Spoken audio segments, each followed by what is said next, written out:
मोहन भागवत जी से पूछिए कि चाइना पर क्या बोलेंगे, बेरोजगारी पर क्या बोलेंगे, महंगाई पर क्या बोलेंगे। मोहन भागवत जी से पूछिए आपकी बिहार, यूपी, झारखंड, बंगाल जो इतना गरीब राज्य है, पूरा इन्वेस्टमेंट जो मिडिल ईस्ट से होता है, आरामको का और बड़ी बड़ी कंपनियों का, सिर्फ गुजरात में क्यों होता है? पाकिस्तान जब बैरिस्टर साहब गए थे नवाज शरीफ क्या बिरयानी खाने मोदी जी की तरह नहीं? सवाल कुछ और है, जवाब कुछ और आ रहा है। बोलने दीजिए, सवाल कुछ और था मेरा। मैं बताता हूँ इनकी दिक्कत क्या है। ये ओवैसी जी है और इनके भाई अकबरुद्दीन ओवैसी, जिन्होंने कहा था कि एक बार पुलिस छोड़ दो, 15 करोड़ बता देंगे कि 100 करोड़ पे किस तरीके से भारी है। तो असली भड़काऊ भाषण इनका होता। नाम बताइए आदिल भाई, कौन से मुसलमान की सिटीजनशिप लागू हो गया ना? 300 लोगों को सिटीजनशिप मिली, किसकी गई? नाम बताओ।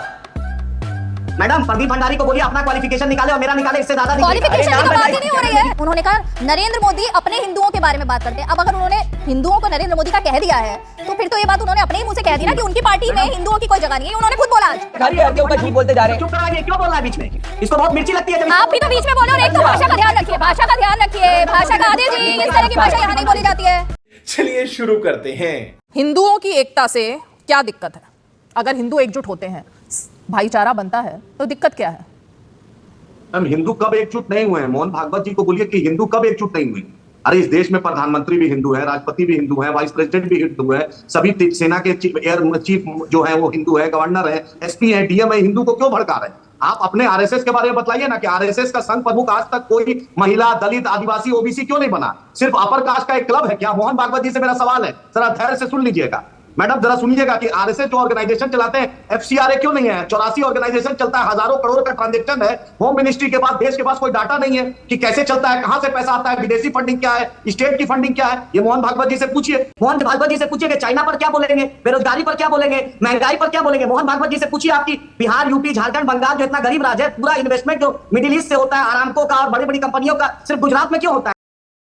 मोहन भागवत जी से पूछिए महाराष्ट्र में नासिक है, उनके घर के बगल में 500 क्रैक उस नासिक हाईवे में आ गया है। गडकरी जी से क्यों नहीं पूछते हैं कि 70% जो टोल बढ़ गया है मैडम, जो भारत सरकार 70,000 करोड़ रुपए से ऊपर 5 साल में टोल लेती है, 5% फिर आप बढ़ा दिया है, उसका क्यों नहीं पूछते हैं मोहन भागवत जी से? मोहन भागवत जी से पूछते क्यों नहीं है? रत्नागिरी का स्टेशन टूट रहा है, एयरपोर्ट गिर रहा है, मॉब लिंचिंग पे मोहन भागवत क्यों नहीं बोलते हैं? मोहन भागवत से क्यों नहीं पूछते हैं कि नासिक, ये जो 4 लेन जो बॉम्बे टू दिल्ली बन रहा है उसमें क्रैक है? मोहन भागवत से कुछ नहीं पूछते हैं कि देश कैसे तरक्की करेगा, चाइना का घुसपैठ कैसे है, मणिपुर जल रहा है उस पर क्या बोलेंगे, त्रिपुरा यूनिवर्सिटी जो है देश की इतनी बड़ी सेंट्रल यूनिवर्सिटी, उसमें ईवीएस वाले को फ्री में फॉर्म दिया जा रहा है असिस्टेंट प्रोफेसर के बहाली के लिए, और दलित, आदिवासी और पिछड़ा के लिए 500 रुपए फॉर्म में लिया जा रहा है। मोहन भागवत जी से पूछिए कि मोदी जी से महंगाई पर पूछ ले, नवाज शरीफ क्या क्यों चले गए थे बिरयानी खाने, जिन्ना के मजार पे अडवाणी जी क्यों चले गए थे? मोहन भागवत से पूछिए महबूबा मुफ्ती के साथ सरकार क्यों बनाए थे? मुसलमानों का मैप लिंचिंग क्यों हो रहा है? स्वामी नित्यानंद जो हर दिन हमारे प्रोफेट की शान में गुस्ताखी कर रहा है, मोहन भागवत उसको क्यों नहीं रोक रहे हैं?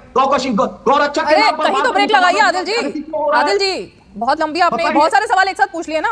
ये सब तो प्रदीप भंडारी से पूछा जाएगा, लेकिन अरे भाई मेरा भी एक सवाल है, इसी में काउंटर सवाल है कि ओवैसी साहब को ये सब, और आपकी पार्टी ऑब्वियसली आपके नेता हैं, ये सब दर्द आपके हैं, ये समझ में आता है। लेकिन जब वो फिलिस्तीन की बात करते हैं, जब वो हिंदू एकता के खिलाफ बयान देते हैं, तो बांग्लादेश में हिंदुओं के साथ क्या हो रहा है उस पर कभी उनका बयान आता है? श्रीलंका में हिंदुओं के साथ क्या हुआ उसका बयान आता है और क्या हो रहा है? पाकिस्तान में अल्पसंख्यकों के साथ जो चल रहा है, कभी उस पर एक लाइन बोलते हैं कि ओवैसी?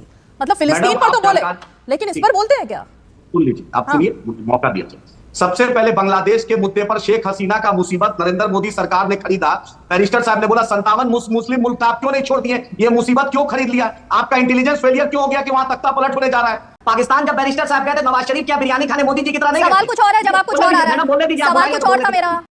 आप कहीं और लेकर जा रहे हैं उसको। पूरा जवाब दूंगा, मैं जवाब देने के लिए आया हूं आज। आप पूछिए, पाकिस्तान में मणिशंकर अय्यर साहब भी कहते हैं और कीर्ति झा आजाद एमपी थे भाजपा के, वहां पर भारत के लिए और भारत के देश के लिए किस तरीके से ओवैसी साहब ने वकालत की, पूछिए मोहन भागवत साहब को भी दिखला दीजिए। अब फिलिस्तीन का मुद्दा महात्मा गांधी ने नारे लगते हैं तब ओवैसी साहब बोलते हैं क्या? सरदार पटेल ने कहा, पंडित नेहरू ने कहा, तन से जुदा हो गए नारे लगते हैं सड़कों पे, तब ओवैसी साहब बोलते हैं क्या आपके? कोई अलग नहीं है भारत का, सर तन से जुदा होगा आज का नहीं है, नारे लगते हैं, पुलिस पर पथराव होता है तब ओवैसी बोलते हैं। भारत सरकार मदद मिल सकती है तो। आदिल हसन जी, ये सवाल नहीं था, लेकिन चलिए मेरा सवाल वैसे ये नहीं था, मुझे पता था उस पर आप नहीं आएंगे, लेकिन मैं प्रदीप भंडारी को अब लेकर आना चाहूंगी डिबेट में।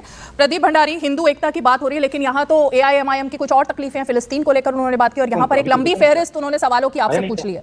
तो पहले इस पर जवाब दीजिए और उसके बाद दूसरे गेस्ट के पास। देखिए, मैं कह रहा हूं जी कि एआईएमआईएम बड़े दलितों की बात कर रही है। ओवैसी जी के खुद के पर्सनल कॉलेज में कितने दलितों को इन्होंने रिजर्वेशन दिया?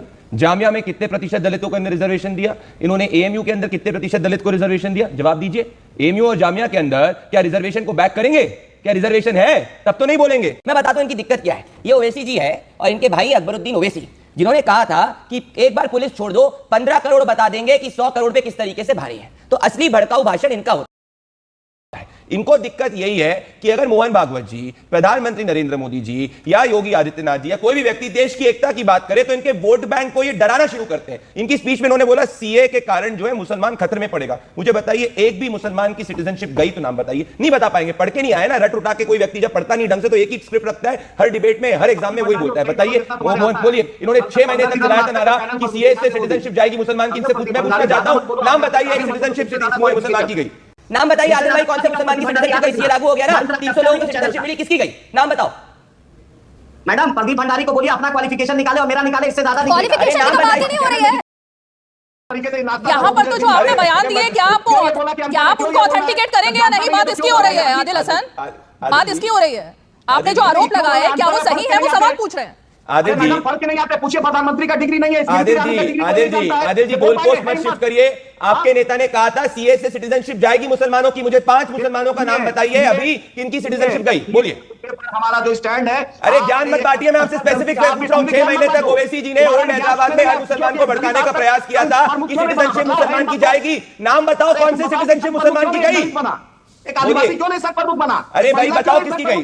बस झूठ, ये इनका झूठ एक्सपोज हो गया। ये झूठ की फैक्ट्री है जो बैठ के ओल हैदराबाद के अंदर जो इनकी कॉन्स्टिट्यूएंसी है जहां इनको कुछ माइनॉरिटी वोट करते हैं उनमें डर और भय पैदा करते रहते हैं झूठ की दुकान के नाम पर। अपर कास्ट का क्लब है क्या मैडम? अरे आप कौन होते हो अपर कास्ट की बात? बीमा जी अच्छा इनसे पूछिए, इनके 7 एमएलए हैं। मैं पूछना चाहिए, आप अपर कास्ट की बात कर रहे हैं। 7 एमएलए आपके तेलंगाना में, 2 एमएलए महाराष्ट्र में, सबके सब मुसलमान क्यों है? दलित क्यों नहीं है? बोलिए, आपके सबसे बात करेंगे, बोलिए। तुम तो हिंदू का ठेकेदारी की बात। अरे हम तो इस देश के 140 करोड़ देशवासियों की आवाज बात करते हैं। ट्रिपल तलाक भी हम हटाते हैं। आदिल हसन जी, एक तो आपके बारे में कोई बोला नहीं, आप उनके बारे में लगातार बोल रहे हैं। दूसरी बात है आपने सुनिए, मैंने एक सवाल किया, उसका जवाब देने की बजाय आपने प्रदीप भंडारी और मोहन भागवत जी से 20 सवाल पूछ लिए।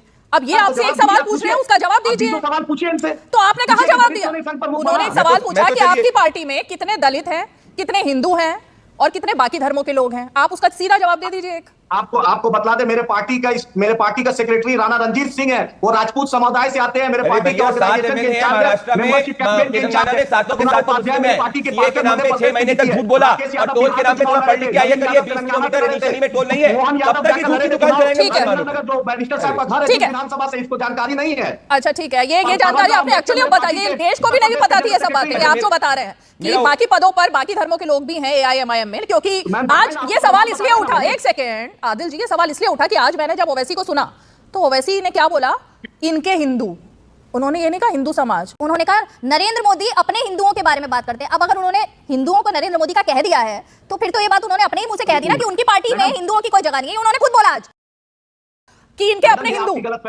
अरे भाई उन्होंने खुद बोला आज, आपने सुना ही नहीं उनका भाषण? सुन लीजिए मैडम, जज्बाती नहीं होंगे। सीमांचल में वैसी, सीमांचल में नरेंद्र मोदी आए थे, पूरे सीमांचल के लोग को घुसपैठ कहते हैं। वहां पर हिंदू भी रहता है, वहां पर दलित भी रहता है, पिछड़ा रहता है। सीमांचल में मेजॉरिटी 50% तक मुस्लिम समाज आता है। क्या पूरी डिबेट के अंदर सोच रहे हैं कि ओल्ड हैदराबाद के अंदर बात कर रहे हैं? भाई एक नेशनल चैलेंज पर डिबेट कर रहे हैं, एक हर के ऊपर झूठ बोलते जा रहे हैं। चुप कराइए, क्यों बोल रहा है बीच में?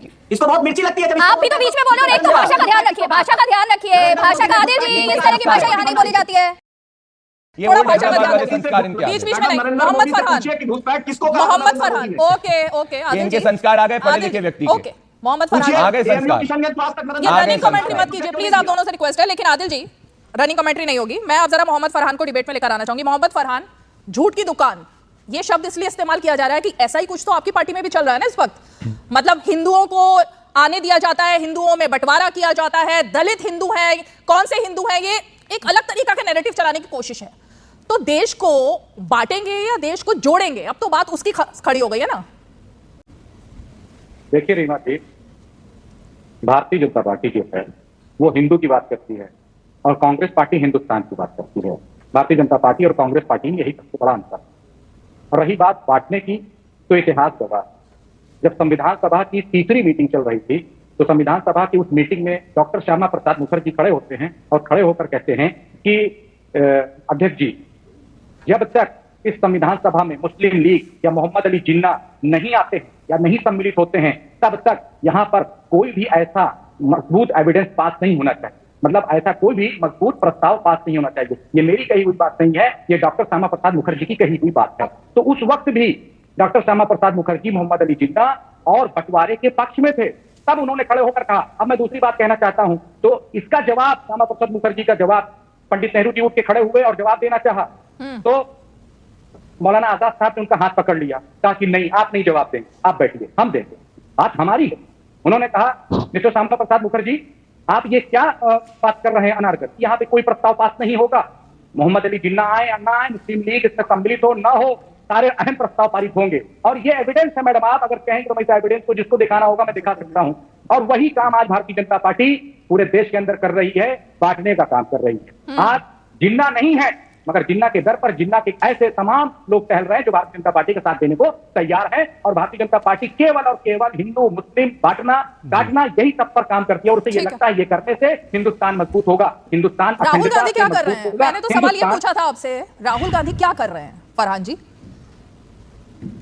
राहुल गांधी क्या कर रहे हैं वो तो पूरा देश देख रहा है। क्या? और कल आपको दिखेगा भी रिजल्ट में कि हम 2-2 राज्यों में सरकार बनाने जा रहे हैं। ये राहुल गांधी जी की ही देन है और उनकी मेहनत का, उनके परिश्रम का देन है। उन्होंने झूठ को बेनकाब करने का काम किया है और झूठ को बेनकाब करके जनता के सामने लाकर खड़ा कर दिया भारतीय जनता पार्टी को। और भारतीय जनता पार्टी आज घुटनों के बल लेट गई है। क्यों? क्योंकि उसके पास अब कुछ झूठ बचा नहीं हुआ। ठीक है, प्रदीप भंडारी जवाब देंगे, फिर मैं मनोज जी का करूंगी। रीमा जी, मैं चाहूंगा कि जब अपोजिशन के प्रवक्ता बोलते हैं तो मैं शांति से सुन रहा था, ये बीच बीच में हैकल करते हैं, तो आप इनको निवेदन करिए कि हैकल ना करें, अदरवाइज मैं इनको पूरी डिबेट में नहीं बोलने दूंगा। क्योंकि जब आदिल हसन बीच में बोल रहे थे, पहली चीज ये कह रहे थे नेहरू जी की। जी हाँ, नेहरू जी इतने ज्यादा सेक्युलर थे कि जब डॉक्टर राजेंद्र प्रसाद सोमनाथ मंदिर में जाने के लिए इनॉग्रेशन की बात कर रहे थे, नेहरू जी जो है उसको वो रोक दिया। उन्होंने नहीं नहीं मत जाओ मत जाओ मत जाओ। नेहरू जी इतने सेक्युलर थे कि वो जाके हिंदू कोड बिल लेके आए। नेहरू जी इतने सेक्युलर थे कि नौकाली के अंदर जब 400 हिंदुओं का नरसंहार हो जाता है तो उसको जस्टिफाई करने का प्रयास उनकी सरकार कर रही थी। नेहरू जी इतने सेक्युलर थे कि बाबा साहेब अंबेडकर अमृतसर के अपने भाषण के अंदर बोलते हैं कि mister Nehru has become a Muslim maniac. Nehru ji इतने सेक्युलर थे कि जब दलित जो है वो स्वीपर की नौकरी कर रहे थे पाकिस्तान के अंदर, और बाबा साहेब अंबेडकर ने नेहरू जी को पत्र लिखा था कि अपने दलित भाइयों को हिंदुस्तान के अंदर ले आओ, उनके साथ उत्पीड़न हो रहा है, तो नेहरू जी ने एक कार्रवाई नहीं करी। कांग्रेस पार्टी इतनी सेक्युलर है कि सनातन को डेंगू मलेरिया एड्स बोलने वाले उदयनिधि स्टैलिन के साथ में अलायंस करते हैं और कुछ नहीं बोलते। कांग्रेस पार्टी इतनी सेक्युलर है कि जब बंगाल के अंदर एक 11 साल की बेटी के साथ में रेप हो जाता है तो कांग्रेस पार्टी कुछ नहीं बोलती, क्योंकि अग्रेसर जो है वो इनके वोट बैंक से आता है, विक्टिम जो है वो हिंदू है। कांग्रेस पार्टी इतनी सेक्युलर है कि राहुल गांधी को मंदिर ऐसे स्थान दिखते हैं जहां पे हिंदू लड़कियों के साथ छेड़छाड़ होती है। ये क्या बात करेंगे, किस मुद्दे से बात करेंगे? 70 सालों तक ये संविधान की बात करते हैं, परंतु संविधान को लेटर स्पिरिट में जम्मू कश्मीर के अंदर इंप्लीमेंट नहीं किया, क्योंकि ये संविधान का डोम करते हैं। ये संविधान को इन्होंने लेटर स्पिरिट में 70 साल तक जम्मू कश्मीर में इंप्लीमेंट नहीं किया, जिसके कारण दलितों का नुकसान हुआ, देश के अंदर आतंकवाद फैला। ये किस मुंह से बात करेंगे? बात रही चुनावों की, ये लोग 99 सीट की पार्टी है, 50 चुनाव इनके लीडर हार चुके हैं, और उसके बाद भी अगर ये ऐसे घूम रहे हैं जैसे कि जीते हुए, तो भाई इनको ये मुबारक है, मुंगेरी लाल के हसीन सपने ये रखे। मैं इनसे आदिल हुसैन से एक सवाल पूछना चाहूंगा। इन्होंने आपके सवाल में मेरे से सब सवालों का जवाब दिया, मैंने हर सवाल का जवाब दिया। टोल पहले 20 किलोमीटर के अंदर टोल नहीं लगता, इनको नहीं पता है। महाराष्ट्र के अंदर 42% एफडी आता है जो गुजरात से ज्यादा है। अब मुझे बताइए, एक भी इनका हिंदू एमएलए नहीं है, दलित एमएलए नहीं है, इनको जवाब प्लीज दे दीजिए। ये इतनी बातें इन्होंने करी, क्या सीए में एक भी मुसलमान की सिटीजनशिप गई? अगर नहीं गई तो ओवैसी जी को इस देश से माफी मांगनी चाहिए, और ये सिर्फ झूठ की दुकान है, और आज देश की जनता को इनकी किसी बात में विश्वास नहीं रखना चाहिए, क्योंकि 6 महीने तक इन्होंने मुसलमानों से झूठ बोला।